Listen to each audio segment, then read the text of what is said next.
Hey guys, welcome to my talk today. Great to be here in Seattle. Great to meet everybody that I've seen around the place, and hope you guys are taking in all the different talks around the place. For those who don't know me, my name is Alio. I am a developer who's been working in the Fortnite ecosystem for the last 4 to 5 years. I own a company that was previously known as Zen Creative Studios, but starting from today, we are known as Upside Down. As we progress through our journey, we want to share a lot of our knowledge and all the things we've learned from our projects that we've built to help better communicate and inform everybody as to how they can really push their experiences in the long term. So this is going to be a very technical talk, and I'll try to, make it as simple as possible, but I hope you enjoy. Cool. So a little bit more about who we are. We're Upside Down Studios. As I said, we're previously known as Zen Creative Studios. We've worked with a ton of brands in this space, Epic Games, a lot of different games in the last 4 years. You would have seen some of our work if you've been in the community for a while. And yeah, if you want to keep informed, there's our socials And to go a bit more into what I do, I am the CEO and lead developer of Upside Down. I've been working in Fortnite Creative since the beginning and have been developing UEFN games and Fortnite games for as long as I can remember. I specialize in a ton of different areas in UEFN, from modeling, texturing, all the very intricate spaces inside of that. So if you want to keep updated with me, not that I post much, but I'm also on X. Cool. Just to kind of go back onto what we've done. So about, I can't remember, 2 years ago, we worked on the My Hero Academia experience with Epic Games, and we've also done some background work with the Alan Wake flashback, along with a ton of other stuff in the background, which I wish I could talk about, but you'll see it eventually. But today we're going to be talking about maximizing your potential in UEFN. So judging from everyone sitting here today, you're at least the slightest bit interested in knowing what mega worlds and pocket-sized packages means. We'll get to that soon, but I'll do my best to simplify and break it down in a way that everybody can absorb, because, as I said, these things can get extremely technical, and I want to make sure that we're not here for hours on end, going over every little piece. So think of it as me giving you the tools that you need to truly push your experiences to the limits. Today, I'll be speaking with you all on how to maximize your potential in UEFN. I'll cover things that will help you push your scaling in UEFN to the max so that you can continue to provide extensive updates to your community long after you have published. It will also teach you how to better manage your projects long-term, so you're providing a fun, performance-friendly experience for your players.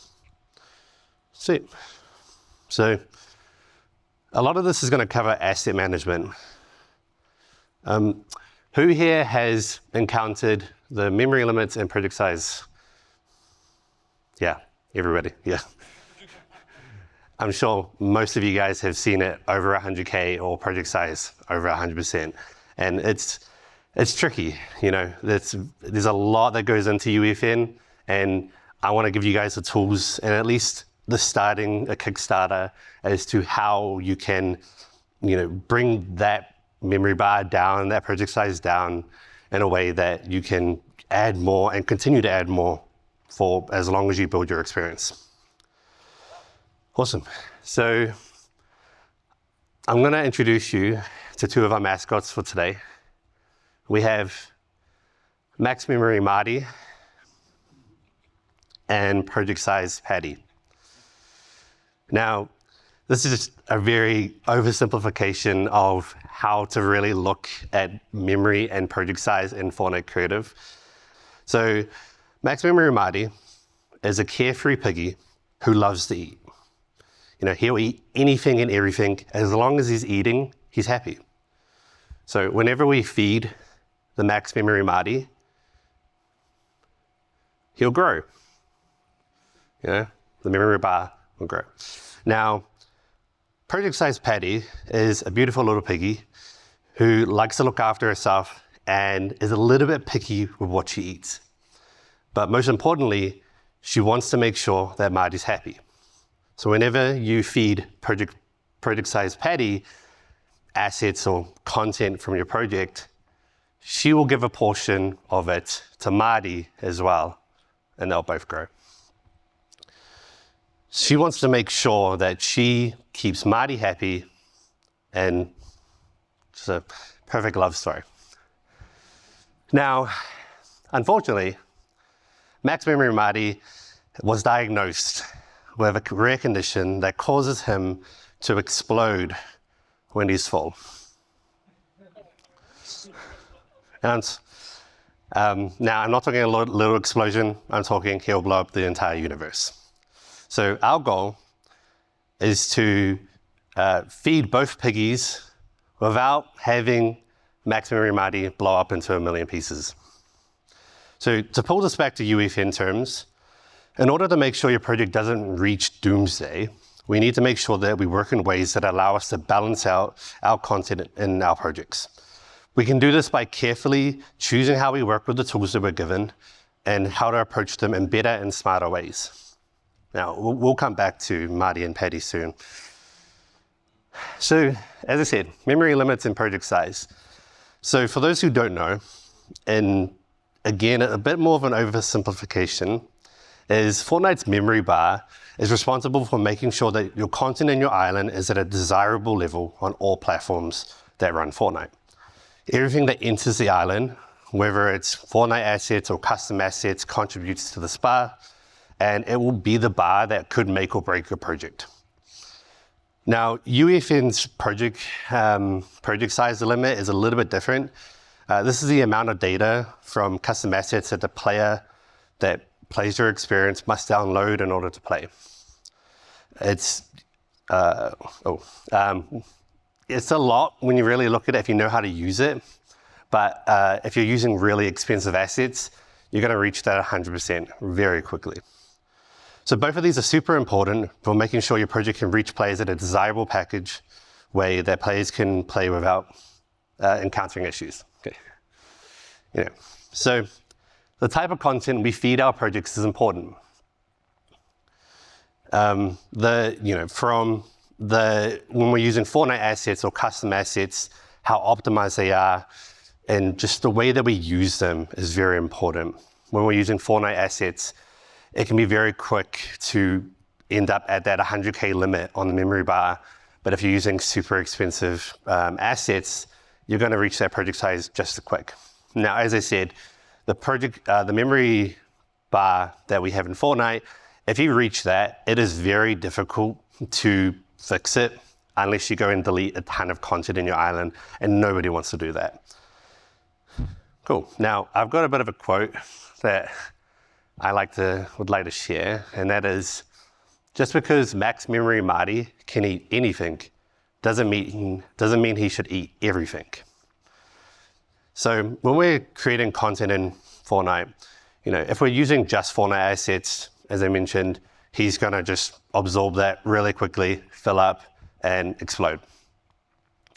But if we learn how to balance this out through project size and memory, we can really push our experiences extremely far in the long term, which will allow you to provide great updates, for your players to keep playing on the long term, and so you can create tons of different things for your world without running into these into the limits and being stuck. So,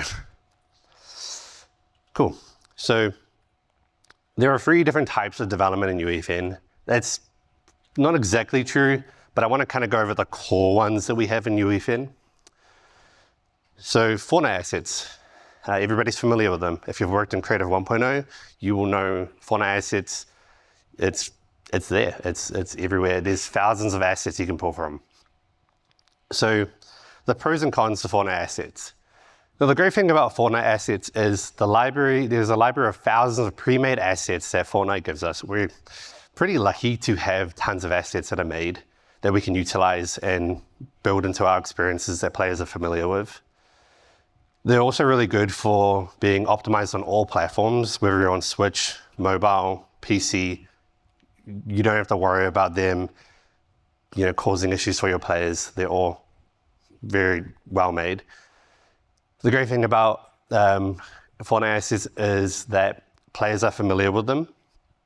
So that, that's a very big point when you're playing experiences. Sometimes players need to know exactly what something does. A good example is like if you put down a bouncer, a player knows if I jump on that, they're going to bounce up. Where if you do something a bit more custom, you're probably not going to get that to the player as easy. Fortnite assets also only contribute to memory count, and the cost is free. You don't have to pay for them, they're all there, and Fortnite continues to provide assets along the way. Now, the downside to Fortnite assets is that they can't be customized or optimized any further than they actually are, which is extremely restricting, especially if you want something to look a certain way or function a certain way. Assets are read-only at the moment, so they are unable to be adjusted. And I don't know if you guys have ever tried to open up a material that's tied to a Fortnite asset. Unfortunately, you have to make your own, or you have to bring external assets from elsewhere to get something similar. The limitations are bound to memory count, and as I mentioned, with max memory Marty, if you're feeding it to Marty too much, he's going to explode. And we want to work with this balancing of your projects. And one thing that doesn't happen always, but can happen, so something to keep in mind, is sometimes assets can change depending on how Epic uses them in Battle Royale. And this can cause an issue with whether it's a texture changing or the functionality of an item or weapon or a wall or device or anything like that can change depending on how Epic uses it in Fortnite. So keep that in mind if you're using Fortnite assets. Cool. Then we have marketplace assets. I'm pretty sure a lot of you guys would be familiar with this. There's tons of great resources out there that do some really amazing assets that you can use and pull into your projects really easy. So the pros to marketplace assets is that there's an endless library of assets to be purchased or used in your project. As you would have seen, there's, you can look up tons of different asset ideas that you have, and you're like, oh, cool, there's an umbrella with a ladybug on it. Cool, great, you can get that. The good thing about marketplace assets to some extent is that you get the ability to modify or customize them to some extent. With the release of Fab, there's a lot of stuff you can do with the assets. I don't know if you can customize those. I'm not too familiar with Fab, but with Sketchfab, if you're downloading an asset, sometimes you can get it where they're extremely expensive and unoptimized, and you can optimize them down. So that's great, and you can customize them however you want when you put them in your project. The good thing about marketplace assets is that they contribute towards project size primarily. They do, as I mentioned, they do contribute towards memory, but more towards project size. So it just depends on how you use it. And also they're quick, easy, and straightforward to use. So that's great. The cons to it is that assets can sometimes cost quite a bit and may be out of your budget, depending on what you're doing. Some are free, some aren't. So that can sometimes be a struggle. Sometimes assets have a very specific use case. So you might be looking for something very particular, or there might be a gallery of different assets that you've purchased, but there's an item in there that you want, but it's not the way you want it. Some assets I've seen can be extremely unoptimized depending on where you grab that.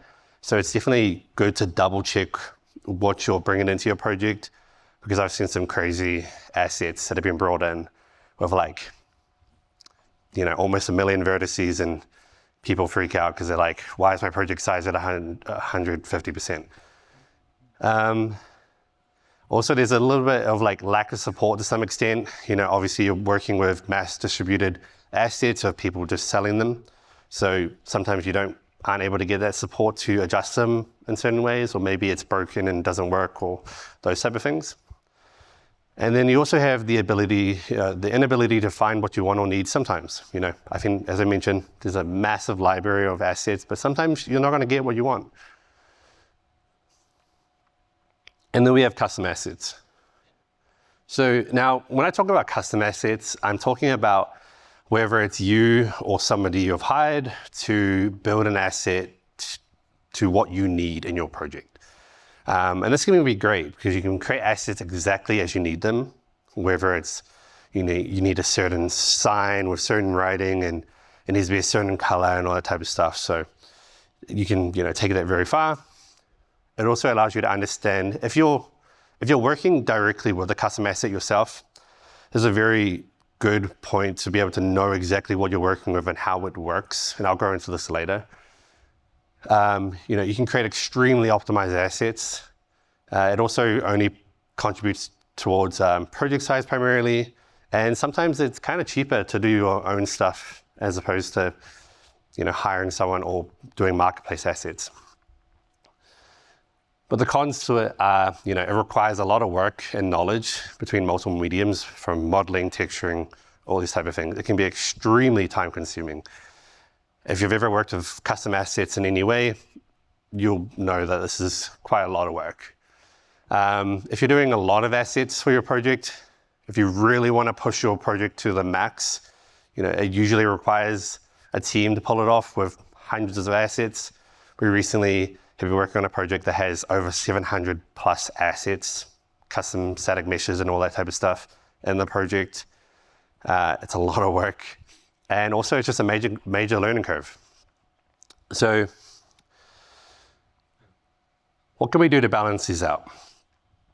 So to go back to max memory Marty and project size Patty, as I said, we want to make sure that one, Marty doesn't explode.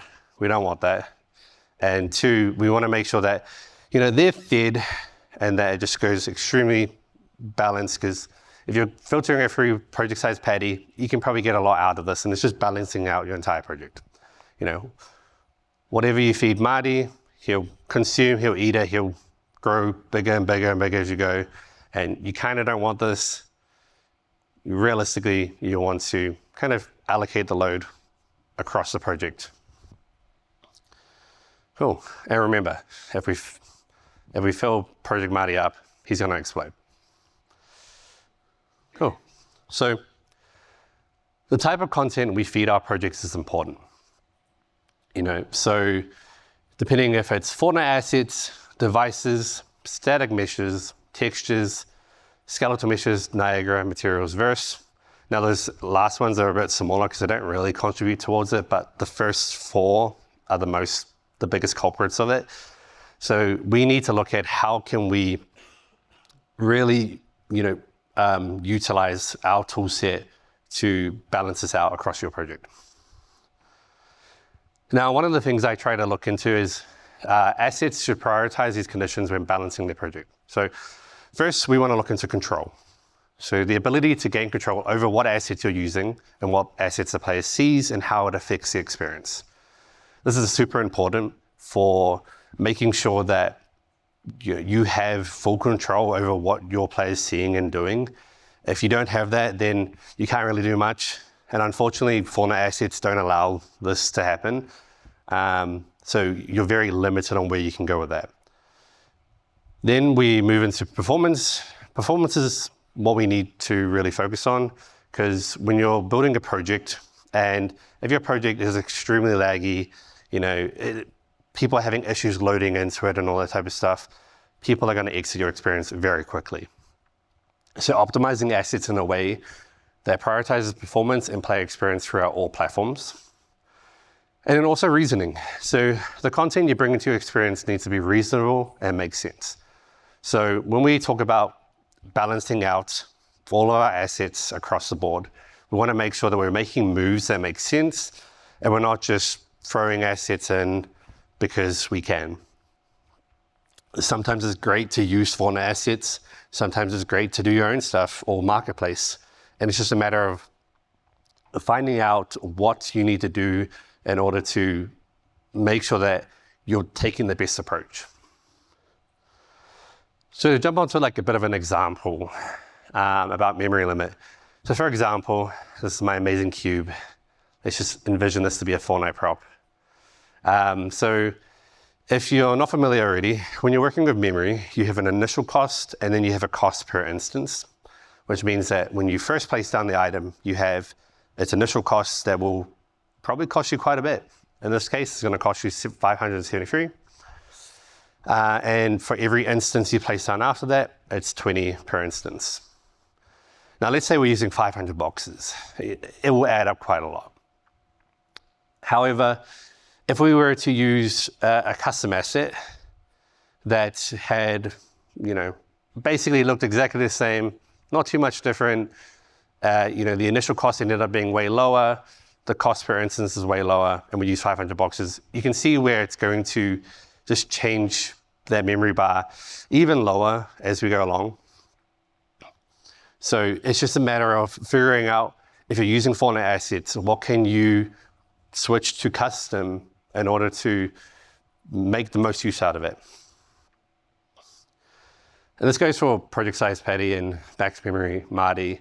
In terms of the content that you're providing them, what do you want to give them? Do you want to give them something that's a bit more bigger and going to cause you more issues, or you want to give them something a bit more cheaper? It really depends, because sometimes you can bring in custom assets that aren't cheaper, they are a bit more expensive. It really comes down to what you're bringing in. So go back to max memory Marty and project size Patty. We have Fortnite assets and devices, static meshes, textures, all these type of things.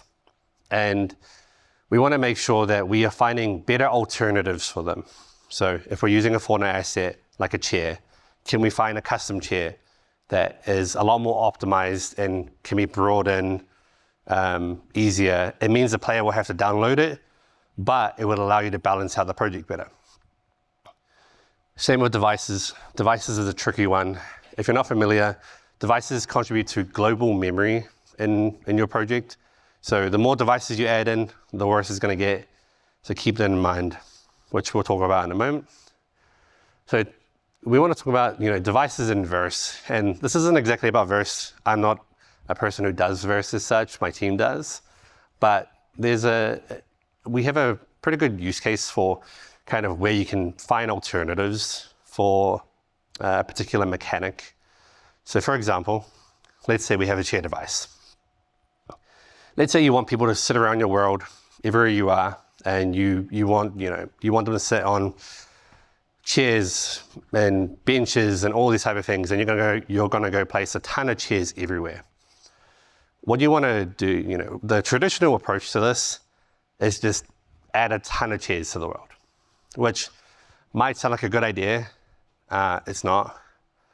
So an alternative method to this, as an example, and this is just thinking outside the box a little bit about how you can do things differently to achieve the same result, is as an alternative method, what you could do is, if you had an interaction in the spots that you want it, you could find the location of the player and teleport the chair through Verse to that location.